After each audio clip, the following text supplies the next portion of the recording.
Muchas gracias por estar aquí. Le damos la bienvenida a nuestra colega de UNM, aunque ya no está aquí en UNM con nosotros, a la doctora Josefina Vitar. Muchas gracias por estar aquí. Mori, adelante. Y Josefina Vitar es doctora en lingüística por la Universidad de Nuevo México y desde el 2021 es profesora e investigadora en el Departamento de Lenguas y Lingüística Aplicada de la Universidad de California en Santa Cruz. Y su investigación se centra en el cambio lingüístico por efectos del contacto, en especial en el caso guaraní y español paraguayo. Bienvenida, Josefina. Bienvenida, muchas gracias por estar aquí. Gracias, Brisa y Martin, por la invitación. La verdad que a mí me encanta volver a UNM, aunque sea virtualmente. Yo como siempre voy a querer estar ahí. Así que les agradezco. Este año no es HDL. ¿Es HDLS este año? No. No, el próximo. Ah, ok, ok, ya. Entonces, quizá pueda estar físicamente ahí pronto. Sí. Bueno, no sé, ¿empiezo la presentación? ¿Sí? Sí, cuando estés lista, lo que quieras, como gustes. Ok, hola, saludos a todos los que me conocen. Y bueno, ya empiezo. Em, a ver, un poco de mi objetivo con esta charla es, bueno, como dice el título, reflexionar sobre el trabajo de campo que hice en España y que hice en Paraguay. Más sobre el trabajo de campo que hice en España y obviamente mi referencia es Paraguay porque ahí es donde suelo hacer más trabajo de campo, ¿verdad? Y me pareció importante reflexionar y hablar sobre esto, sobre todo con esta audiencia que considero amigable, porque, no sé, fue muy diferente a lo que yo estaba acostumbrada y como que me empecé a plantear muchas preguntas que antes como que no me hacía y también un poco mostrar como el backstage, ¿verdad? De la investigación, que a veces, no sé, como que leemos un artículo, un libro, como trabajos académicos y un poco, no sé, un poco quizás difícil imaginar todo el trabajo que está detrás y lo importante que es también como tener eso en cuenta cuando, no sé, como lectores, como... sí, de trabajos académicos. Bueno, entonces, sí, mi nombre es Josefina Vitar y estoy en el departamento de... Puse Languages for short porque el nombre de mi departamento es bastante largo. Y bueno, terminé mi doctorado, como dijo Marin, en UNM y bueno, yo no sé, estoy muy agradecida a New México y a la Universidad de New México, así que bueno, eso. Em, ok, bueno. Empezamos con, o sea, ¿por qué España, verdad? Como ven en este gráfico, desde el 2002 hasta el 2024, que es la última, digamos, las últimas estadísticas a las que pude acceder a través del Instituto Nacional de Estadística en España, aumentó muchísimo la cantidad de paraguayos que vive en España, ¿verdad? O sea, en total, hoy, de la gente que está registrada, de la gente que, como se dice en España, está empadronada, hay 146.000 paraguayos viviendo ahora. Hace 20 años había 2.000. Entonces, obviamente, eso significa un crecimiento de la población paraguaya, nacida en Paraguay, en España, muy, muy importante. Y como ven también, algo que es muy obvio en el gráfico es que por cada hombre que migra a España, hombre paraguayo que migra a España, hay dos mujeres paraguayas que migran a España. Y esto tiene una explicación. Perdón, Josefina, pues, ¿estás compartiendo pantalla? Sí. Ah, Vemos las diapositivas. oh my goodness. Gracias por revisarnos, doctora Vallejos y doctora Shin. Ah, gracias. Yo estaba así como tan concentrada en lo que estaba diciendo. Ok. Muchas gracias. Ah, no, wait, is it? Ok, un minuto. Tómate tu tiempo. Ya, ¿cómo? Ahí está. Ahí está, ok. Bueno, tantos años de usar Zoom y todavía es como... Vemos la pantalla de los árboles. Sí, ok, ahí está. Bueno, eso era lo que, lo que tenían que ver desde el principio, pero bueno. Ok, acá pasó esto. Y este era el gráfico que les decía, ¿cómo ver el gráfico? Bueno, hay el doble de mujeres, por cada hombre hay dos mujeres paraguayas en España, ¿verdad? Que emigran. Y entonces, eh, esta cifra, 146.000 personas. Según, bueno, hablé obviamente cuando estuve en España, hablé con gente del consulado paraguayo en Barcelona, en Madrid, y me decían, sí, 146.000 personas son las que están registradas empadronadas, pero creemos que hay como muchas más. Y es una realidad, en Paraguay es una realidad muy presente la migración a España. Yo creo que todo el mundo en Paraguay conoce a alguien o hay alguien en su familia o tiene una amistad, alguien que migró a España. Es una realidad que está muy presente. Y 146.000 como, no sé, no parece tanto, entre comillas, pero si consideramos que la población de Paraguay es de 6 millones, un poco más, o sea, estamos hablando como del 2% de la población, es un número importante. Entonces, otras cuestiones sobre migración. Bueno, la población que migra, no tengo estos datos porque, bueno, no hacen este tipo de preguntas en los censos. Pero bueno, sabemos que la población en Paraguay es 50% bilingüe, o sea, más del 50% o aproximadamente 50% de la población es bilingüe en guaraní y en español. Ahora, ¿qué porcentaje de la gente que migra es bilingüe? Eso es muy difícil de saber, de cuantificar. Em, pero bueno, es obviamente si más de la mitad de la población es bilingüe en guaraní y español, obviamente que muchas de las personas que migran a España son también son bilingües. En España hay 49 millones de habitantes y 7 millones de personas nacidas en el extranjero. Marruecos es el país más representado entre la gente que migra a España. Y luego vienen otros países latinoamericanos. Paraguay creo que está en el quinto o sexto lugar de países más representados en la migración a España, al menos entre los países latinoamericanos. Entonces, también es una realidad en España que, bueno, como mucha gente que estudia migraciones y dice como que se ha convertido en un país de, de emigrantes a inmigrantes, digamos. Y em, esto es muy importante y explica también por qué hay más mujeres que emigran a España que hombres. Es por esta demanda de labor de cuidado. Y bueno, labor de cuidado se entiende por, obviamente, en trabajo generalmente en casas, cuidando a gente mayor o a niños.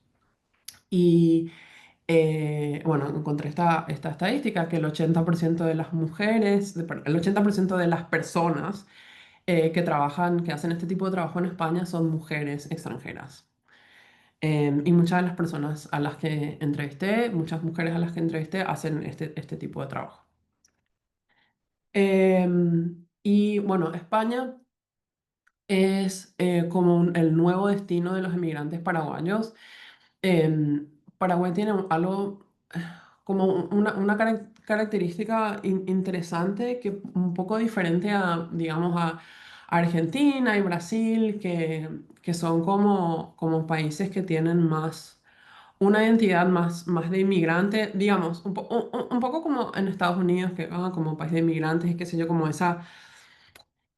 ese tipo de identidad, como existe en Argentina, en Brasil, en Paraguay es un poco al revés. O sea, Paraguay es un país que siempre ha tenido más emigrantes que inmigrantes, ¿verdad? Sobre todo a partir de la dictadura en los años 50.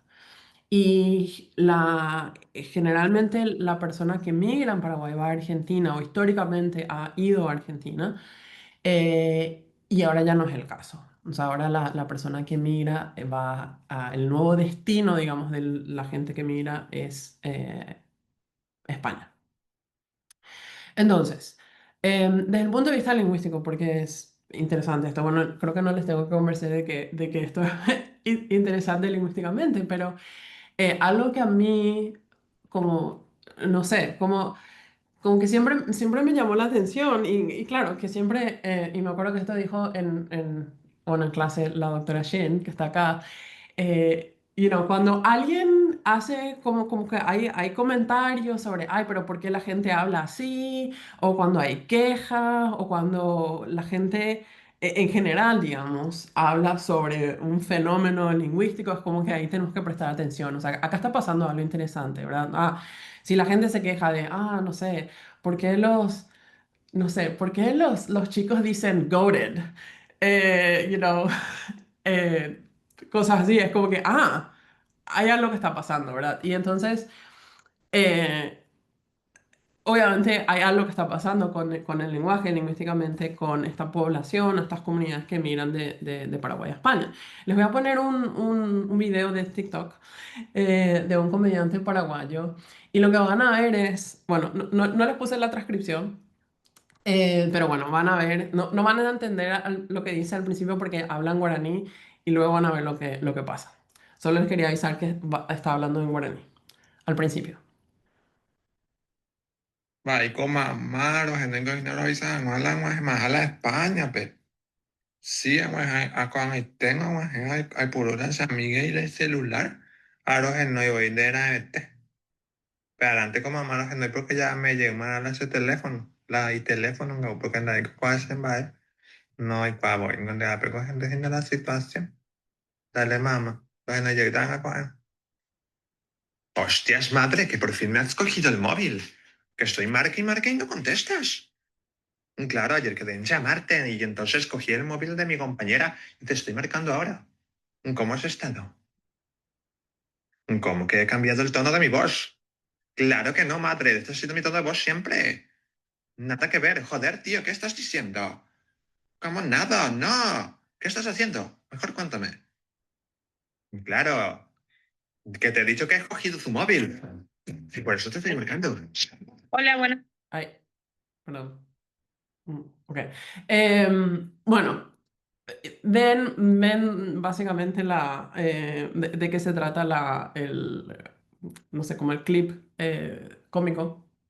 Y refleja un poco la percepción un poco estereotipada, obviamente, digamos, la gente que migra a España, en Paraguay, ¿verdad? De que apenas llegan, ya cambian su manera de hablar y bueno, y ven ahí como enseguida ganan dinero, no sé si se dieron cuenta como que tiene un collarcito de perlas y como un abrigo de tipo de piel y qué sé yo. Es como que esa es un poco obviamente obviamente exagerado, pero es un poco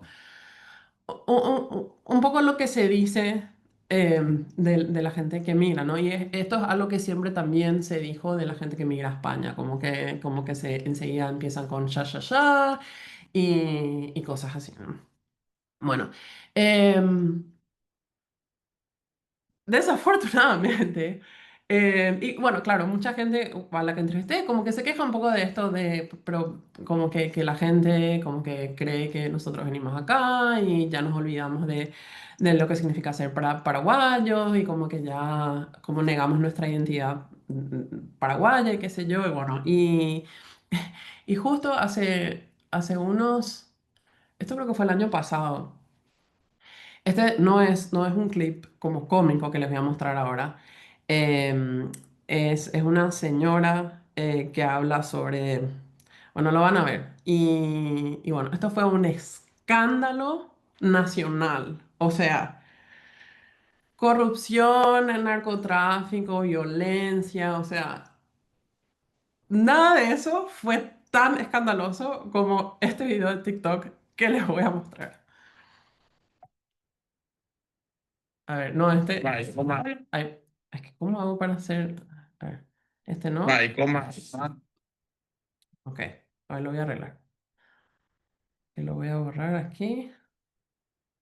Bueno, a ver, ahí. Hola, buenos días, gente. Hoy es el Día de la Mujer Paraguaya Como yo tengo muchos seguidores, mujeres paraguayas, quiero saludarle a cada una de ustedes.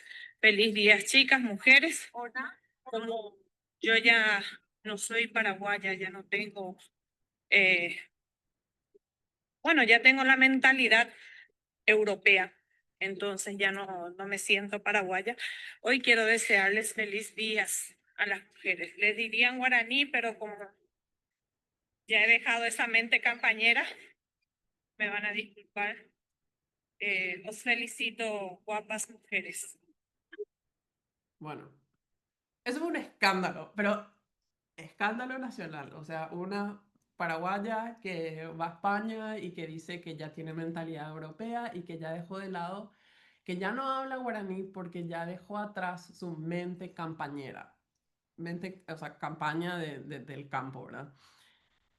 Bueno, esto un poco confirmó, entre comillas, como todo el prejuicio y como que esa percepción exagerada de lo que sucede con la gente que migra, ¿verdad? Bueno, entonces, eh, obviamente como somos académicos tenemos que teorizar. Entonces, ¿cuál es el trasfondo teórico de esto, ¿verdad? Y cómo se puede estudiar este fenómeno. Entonces, a ver, ¿cómo...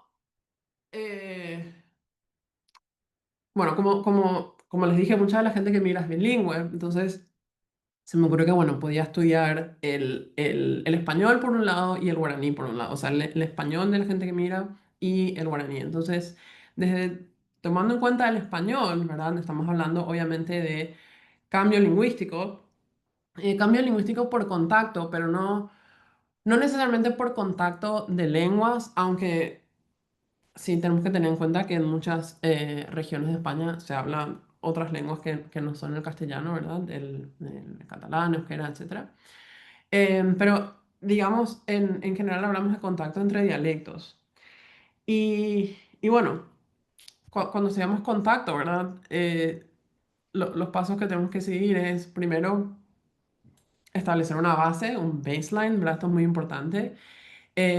Básicamente, ok, a partir de dónde surge el cambio, ¿verdad? O sea, ¿cuál es la base? Y para esto, bueno, em, bueno, tengo un corpus que acabo de publicar con gente paraguaya, digamos, que la mayoría vivió toda su vida en Paraguay, entonces podemos usar eso como una base. Em, bueno, eso. Y luego, a partir de ahí, elegir indicadores lingüísticos de cambio, o sea, ¿qué es lo que vemos, ¿verdad? Si comparamos digamos, el paraguayo que siempre vive en Paraguay con el paraguayo que vive en España, o sea, ¿qué cambió, ¿verdad? Em, y bueno, también obviamente los factores sociales son muy importantes y bueno, voy a mencionar dos estudios como, bueno, no sé si se dice seminales en español, creo que no, pero dos estudios como muy importantes en el ámbito de factores sociales, ¿verdad? El estudio clásico de la Bob and Martha's Vineyard, em, que me parece interesante porque y hay muchos estudios también que tienen este componente, ¿verdad? De básicamente la persona que tiene, como que tiene su vista afuera o que tiene como que tiene la idea de salir del lugar, o de salir de la isla, salir em, sí, del lugar donde vive, tiene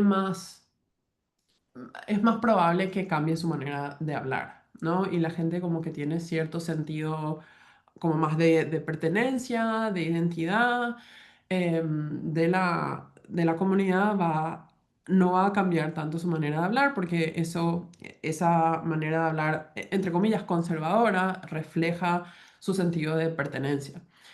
Y bueno, esto un poco combinado con el estudio de Milroy, que también es un clásico, ¿verdad?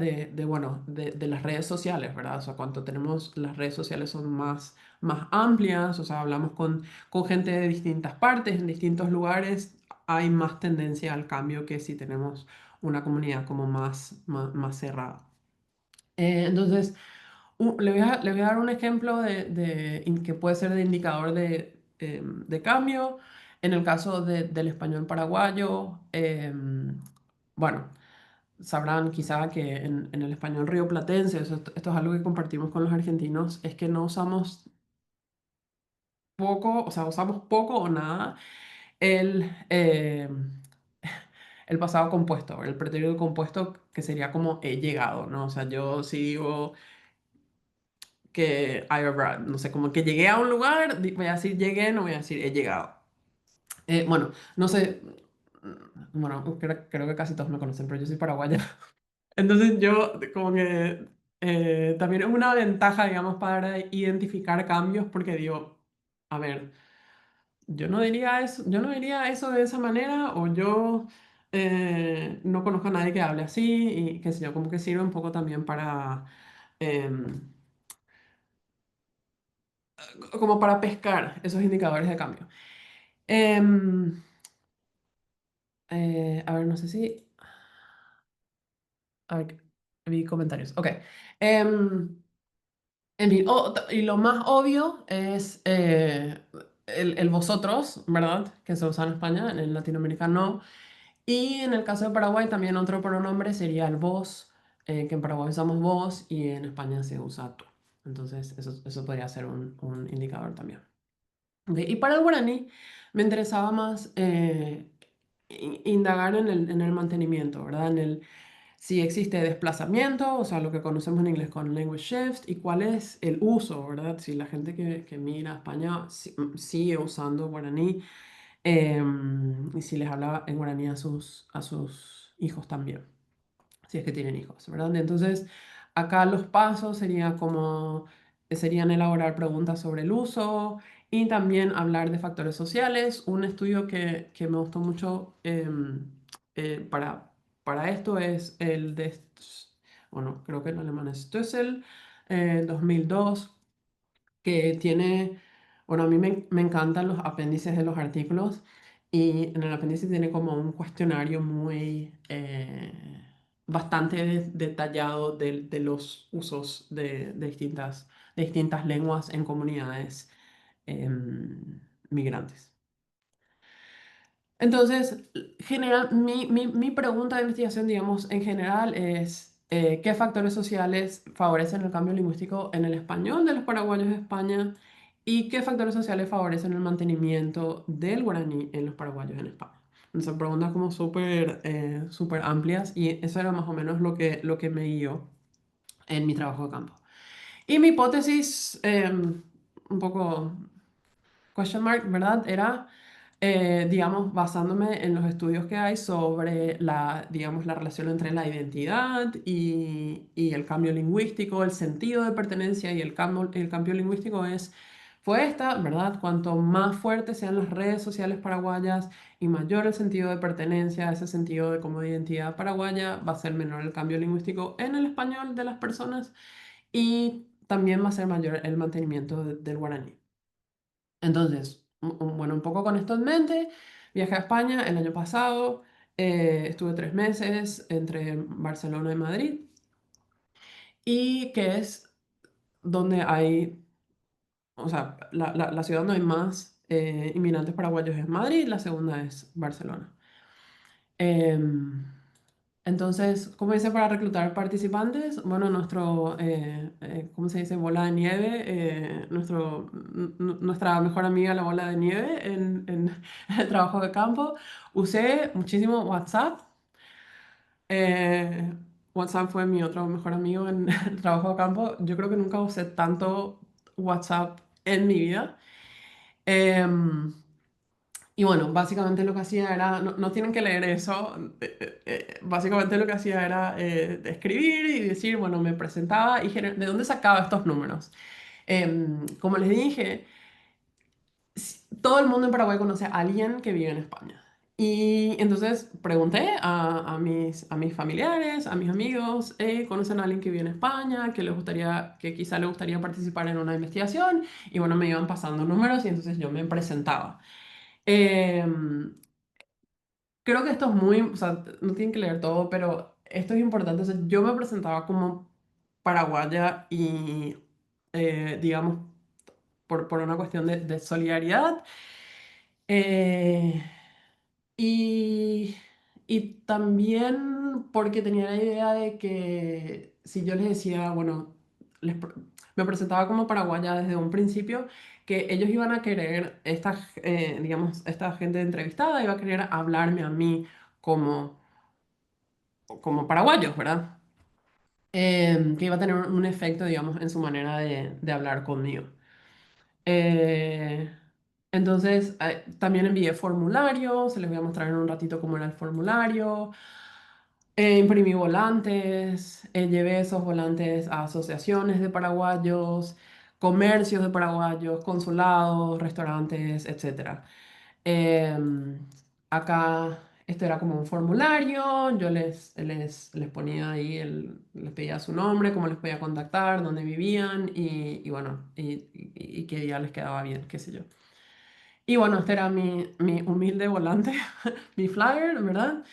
Em, en fin, fue una experiencia muy interesante porque digamos que, y esa es una diferencia entre el trabajo de campo que hago en Paraguay, que hice en Paraguay, que no tengo no tengo que buscar participantes. Es muy fácil para mí reclutar participantes para cualquier investigación porque voy a Paraguay y puedo entrevistar a cualquier persona que está a mi alrededor, digamos, siempre y cuando quiera, ¿verdad? En España obviamente es más complicado porque es una minoría. Em, y bueno, hay un montón de comercios paraguayos en España.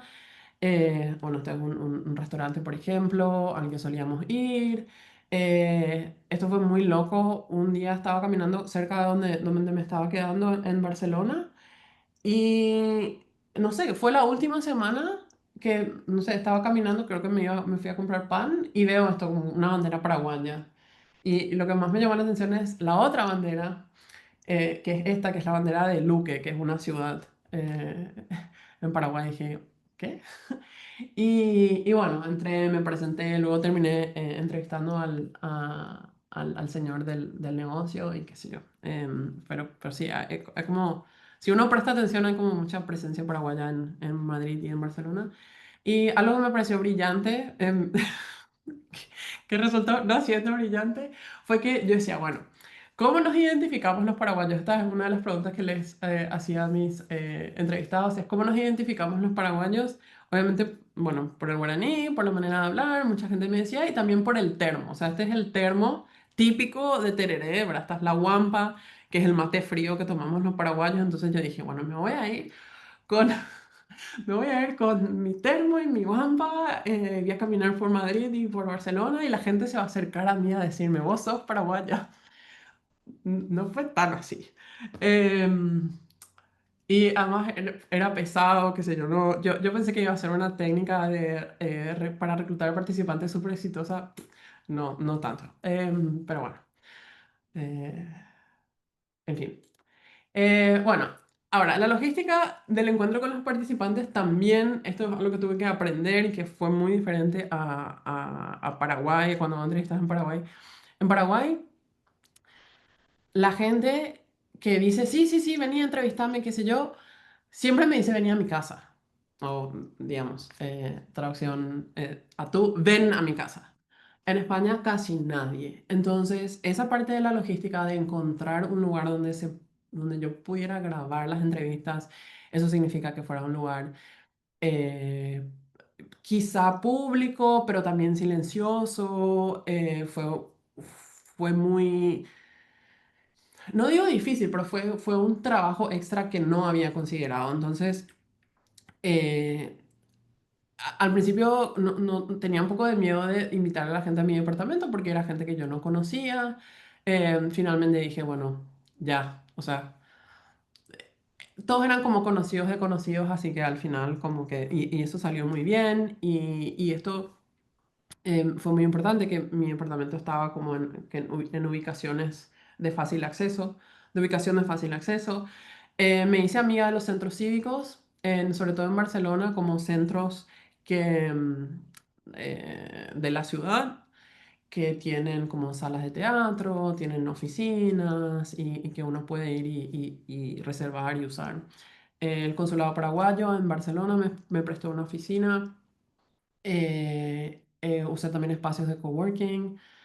Bueno, eso pagado, que me sirvió algunas veces. Y en algunos casos, la residencia de la persona entrevistada que les dije era como la minoría de los casos. Y ahí estoy yo con mi ayudante. No sé si, bueno, esto fue en un centro cívico en Barcelona que, bueno, me encantó el lugar, pero lo que pasó en esta entrevista en particular fue que había como mucho silencio porque era tarde, eran como las 8 de la noche y, y como estaba en el medio de la entrevista y creo que no sé, a las 8:15 empezaba una clase de zumba en el piso de arriba, entonces había muchísimo ruido y bueno, ¿qué voy a hacer? Ya estaba ahí. Pero bueno, cosas que pasan. Y bueno, claro que tienen que firmar la hoja de consentimiento.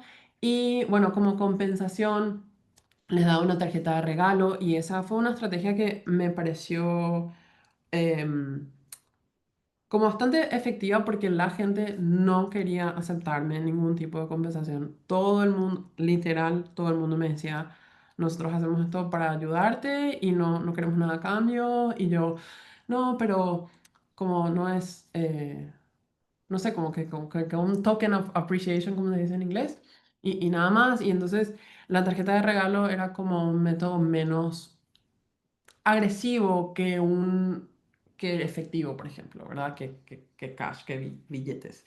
Y tampoco era un monto exorbitante, ¿verdad? Era un monto razonable. Y también al final les daba acceso a los videos a los participantes, ¿verdad? Para que tuvieran como también pudieran tener acceso a sus entrevistas, que es algo que no había hecho antes. Entonces, bueno, ahí está la grabadora de audio, también acá está la grabadora de video, los micrófonos. Varias personas me preguntaron por qué grabo el video y el audio por separado. Y es porque si algo sale mal con el video, al menos tengo el audio y la cámara también graba audio y si pasa algo con bueno, y viceversa. Y me pasó. Y me pasó varias veces que creía que había encendido la cámara de video y no, pero al menos sí estaba encendido el audio y cosas así. A ver, y que bueno, ¿en qué consistían los instrumentos? ¿Verdad? Esto es, em, bueno, una entrevista que, bueno, la esposa de mi participante me dijo, no, yo voy a documentar tu trabajo. Y yo, bueno, entonces estoy acá con mi libretita y la cámara y bueno, esto es básicamente lo que hacía todo el tiempo.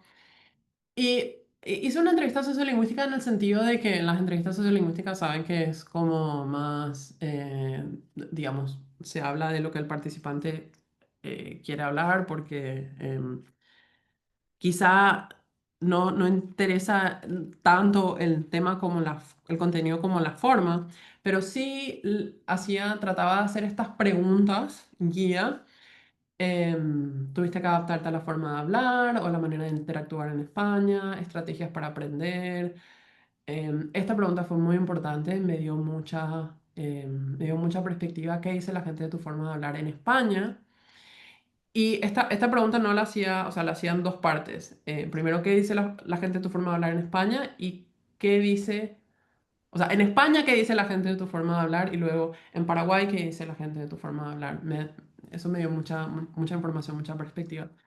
Em, bueno, estas son las demás preguntas. Y bueno, estas preguntas que puse entre corchetes son las preguntas que, bueno, si me decían, por ejemplo, si vivían en Barcelona, por ejemplo, les preguntaba sobre el catalán. Si tenían hijos, les preguntaba sobre, bueno, cómo hablan sus hijos. Y bueno, si me decían que hablaban guaraní, les hacía preguntas sobre el uso del guaraní.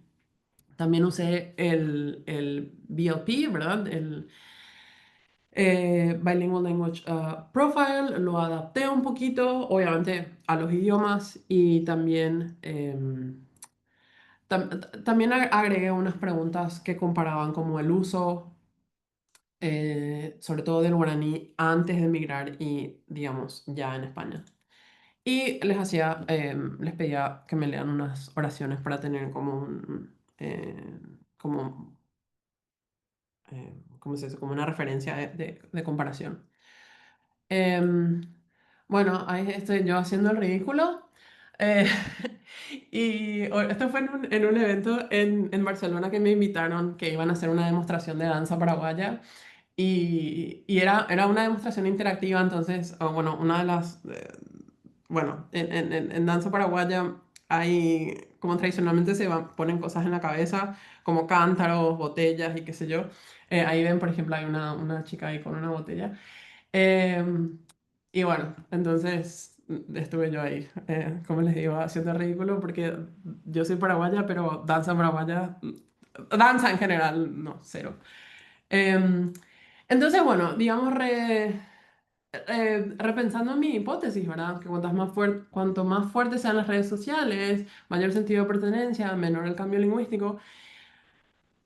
Luego de hacer tantas entrevistas dije, no sé. Y les voy a dar acá ejemplos de por qué un poco me replanteé esta hipótesis y un poco cómo replantear el estudio o los estudios que van a salir de este trabajo de campo. Entonces les voy a poner dos ejemplos, dos entrevistas. Gladys y Ariel, digamos, llevan en España más o menos la misma cantidad de tiempo, en Barcelona ambos son bilingües.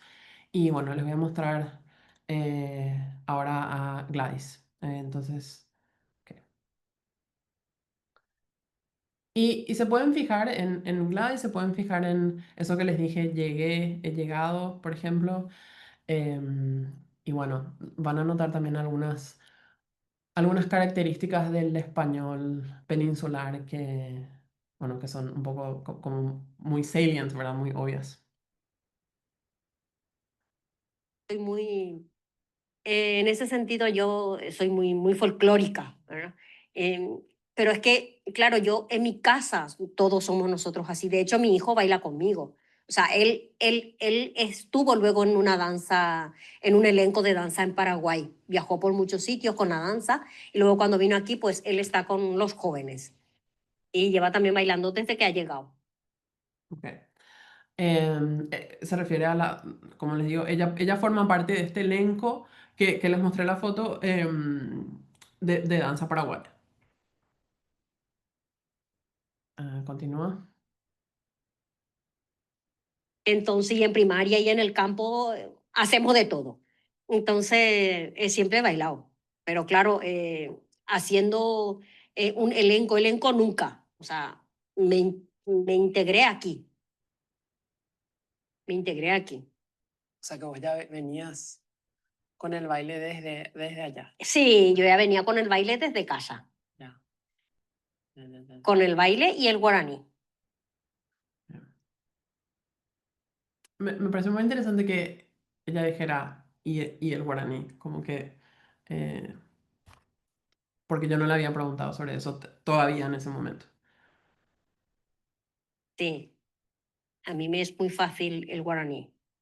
De hecho, aquí yo lo utilizo mucho en casa, utilizo mucho cuando estoy en la calle, cuando me encuentro con la gente, en la danza, en el elenco, en el club. Hablo mucho el guaraní yo. A veces el guaraní guaraní y a veces el yopará. O sea, es más el yopará que... Y de hecho, yo con los niños, en mi trabajo, a mí me es muy fácil, me sale mucho a mí el yopará.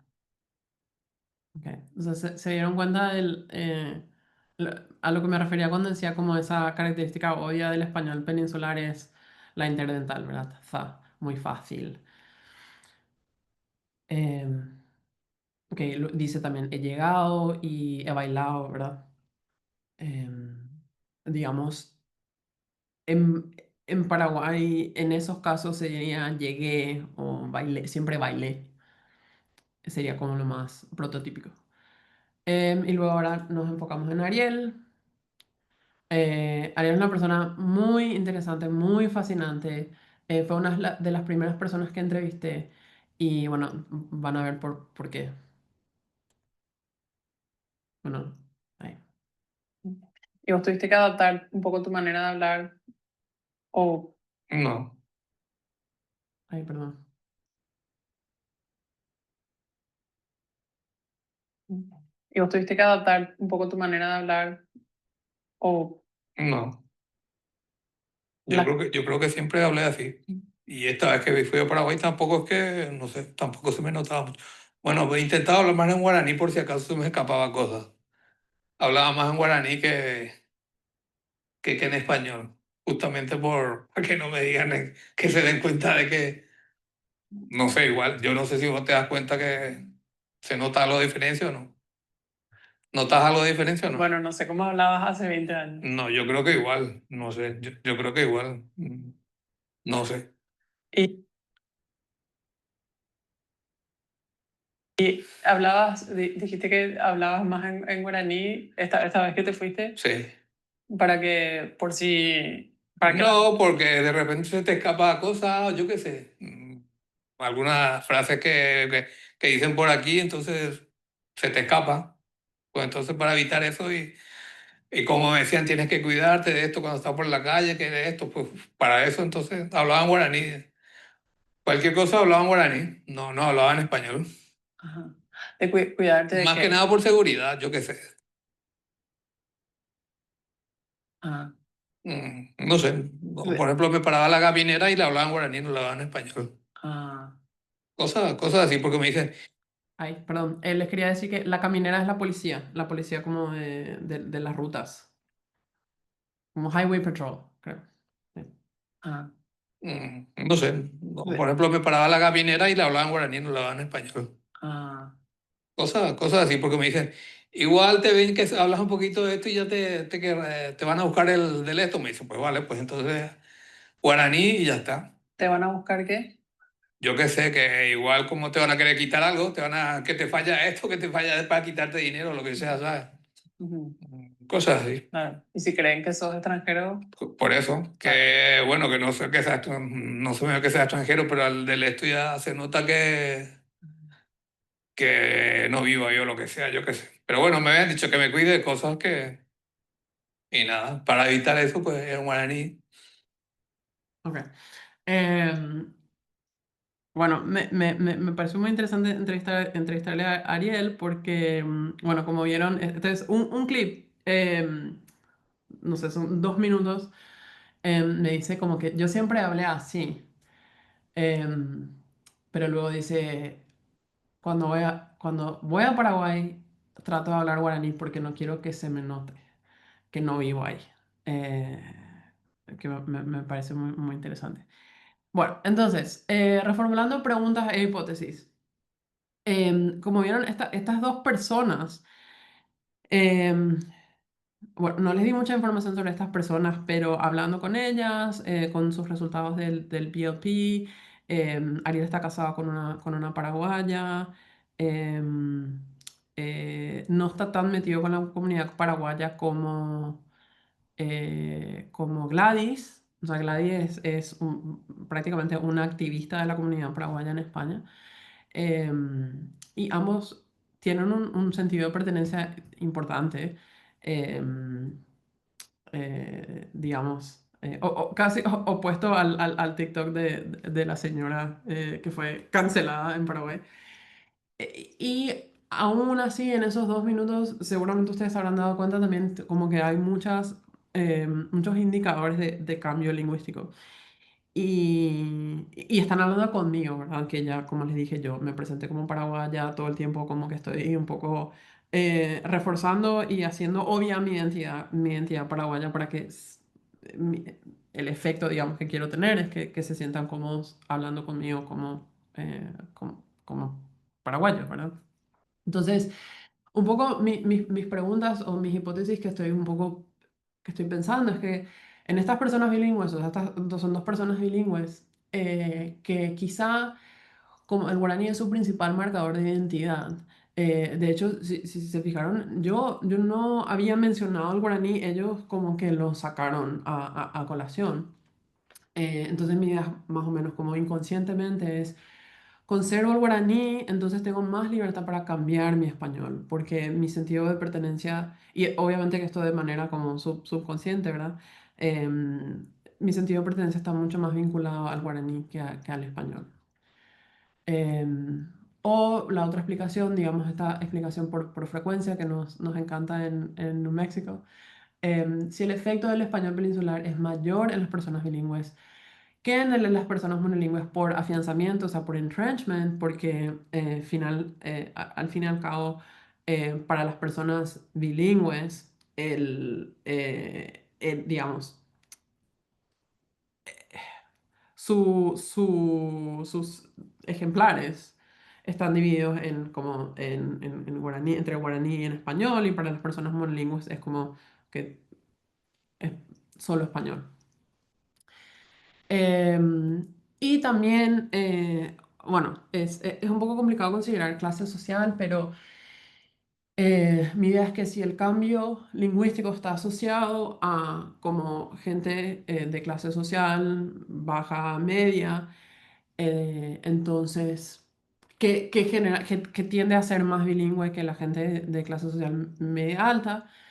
Entonces, si esa asociación, ¿verdad? Por indexicality, como se dice en inglés, ya existe esa asociación como que, si cambias tu manera de hablar, entonces eh, eso es un marcador de clase social. Entonces,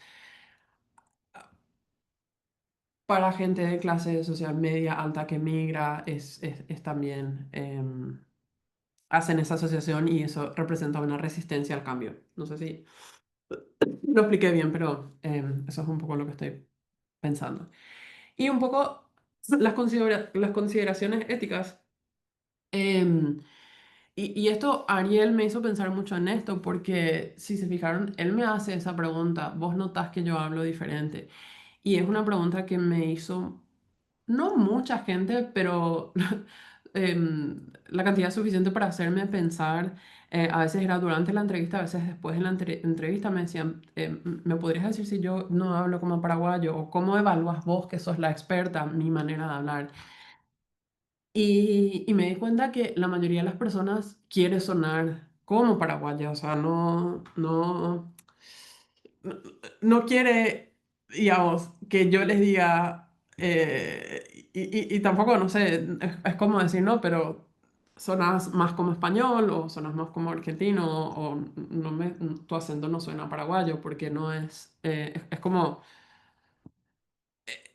es de alguna manera un poco ofensivo o agresivo hacer ese tipo de comentarios, que eso es algo que aprendí, digamos, estando allá. Y entonces también como cómo cuidar el tema sin caer en el estereotipo y la burla, bueno, como habíamos visto obviamente en el TikTok, que era como de comedia. Pero bueno, cómo investigar este tema sin que, no sé, con tino, ¿verdad? Y con cuidado y como valorando a estas personas, ¿verdad? Y también otro planteo que me estoy haciendo es cómo hacer sociolingüística, considerando y mostrando que la identidad se construye, que no es estática, y em, que no es eso. Bueno, a ver, si la persona está casada con alguien de Paraguay, entonces es como, no sé, 5% más probable que, no sé, no tenga el marcador de, etcétera. Y bueno, eso es. Gracias. Ya, no sé si dejé mucho tiempo para preguntas. Muchas gracias, doctora Vitar. Está súper interesante y creo que nos sirve muchísimo a los que estamos haciendo investigación. Vamos a abrir entonces la sesión de preguntas. ¿Alguien quiere empezar?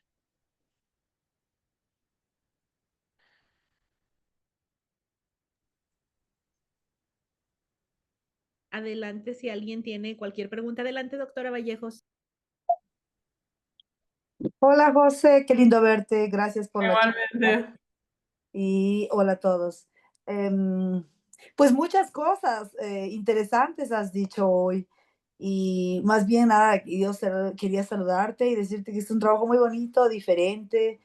Yo no sé si entendí lo suficiente los detalles de España, la motivación de mirar el español de los paraguayos en España o el perfil sociolingüístico de los paraguayos que han emigrado a España es precisamente por números, es eso, ¿verdad? Porque el mayor número de migrantes va a España. Esa fue la motivación principal.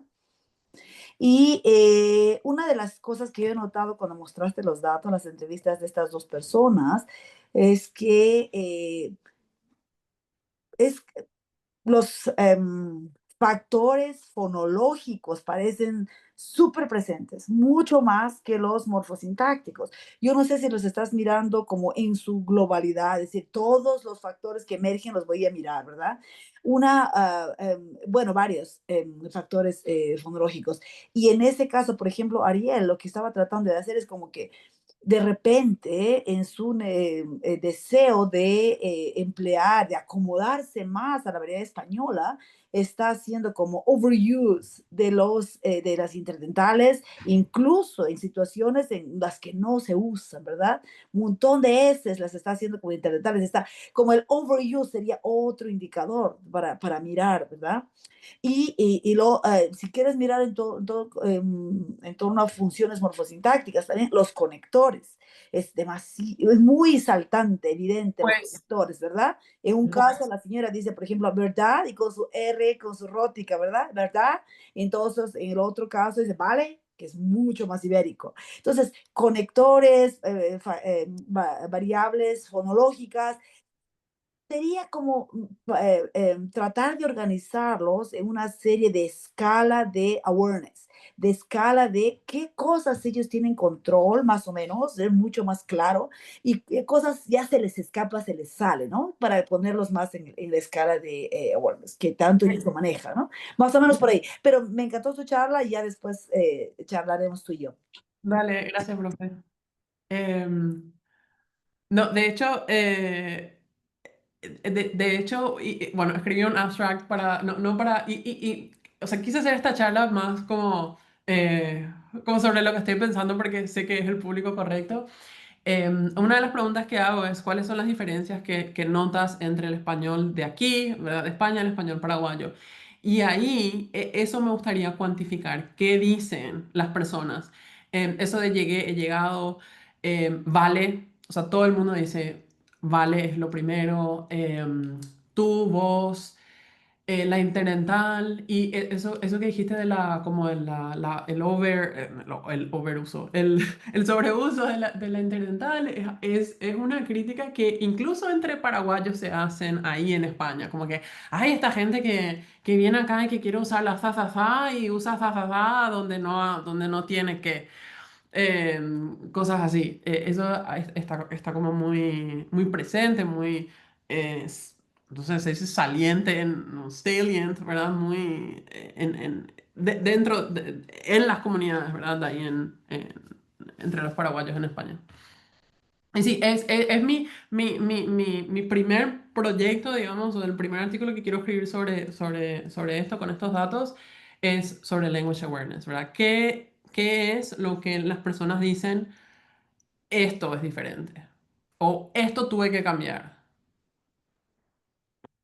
para que me entendieran. También eso es algo que dice mucha gente. No, es que tuve Ujú, que adaptarme, tuve que decir esto, porque si decía lo otro, nadie me entendía. ujú. ¿Y cuánto de eso en verdad lo ves en los datos? Porque una Exacto, cosa es lo que ellos pueden pensar y otra cosa es lo que están haciendo, ¿no? Pero exacto, bueno, nada, gracias. exacto. Gracias, profe. ¿Hay alguna otra pregunta? Yo tengo una pregunta, perdóname si lo mencionaste y no me acuerdo. ¿A cuántas personas entrevistaste en total? Bueno, formalmente o sea, hice 48 entrevistas de una hora y como más o menos lo que llevara el BLP, ¿verdad? Que es el cuestionario sobre usos y actitudes, que alguna gente lo contestaba en 5 minutos, otra gente en media hora, como que se explayaba. Y eso es algo, a ver, para quienes están haciendo el trabajo de campo acá, fue una idea que tuve en un congreso una conferencia, que dijeron, no, nosotros grabamos el BLP. Porque, claro, el BLP, ¿verdad? Está pensado, es un cuestionario que uno va marcando, ¿verdad? Y va marcando las respuestas. Y que al principio yo pensaba hacer eso, pero luego fui a un congreso y dijeron, no, no, no, tuvimos muchísima más información porque grabamos el proceso, digamos. Hacíamos la pregunta y porque siempre la persona quiere dar una explicación. Como, no, bueno, sí, acá digo 10% porque, no sé, porque solamente los fines de semana me veo con gente que habla guaraní, no sé, cosas así. Ay, gracias. Eso es súper importante para los que estamos realizando trabajo de campo. Muchas gracias. Y no hacía grabación en video, era solo audio. Entonces apagaba la cámara de video y decía, bueno, ahora una partecita donde me haces unas preguntas puntuales, o sea, me contestabas unas preguntas puntuales y ahí, bueno, ahí era solo audio, digamos. Muchas gracias. Gracias a todos por participar. Si no hay otra pregunta, vamos a agradecerle y concluir esta sesión. Muchísimas gracias, doctora Vitar. Adelante. No, antes, no, que quería, o sea, está acá, Nora Ligotti es una estudiante acá en UCSC que, no sé, hizo ¿cómo se dice? La sincronización de los audios con el video, porque eso es todo un tema, hacer esa sincronización que me ayudó con las transcripciones y que es no sé, bueno, ahora salió, le di vergüenza, pero o está ahí. Nada, que es el trabajo de... O sea, hay mucha gente detrás de todo este trabajo y también, bueno, mi marido también está acá metido, que también ahí me vieron con mi bebé, pero el que estaba ahí literal backstage era mi marido como tomando fotos, como ocupándose del bebé mientras yo estaba grabando y ahí apareció Nora otra vez. Mira, justo, justo cuando estaba hablando bien de Nora desaparece. Nada, que eso, que quería reconocer también como todo el trabajo, la buena onda y el apoyo de tanta gente. Qué bueno, muchísimas gracias. Gracias a todos por participar. Muy bien, Nora. No, Excelente. Nora es increíble. O sea, ustedes se imaginan que en el Departamento de Lingüística Aplicada, o sea, hay una experta en sincronizar videos y audios que habla español perfectamente, que hace transcripción, es como que, no sé, una gema, de verdad.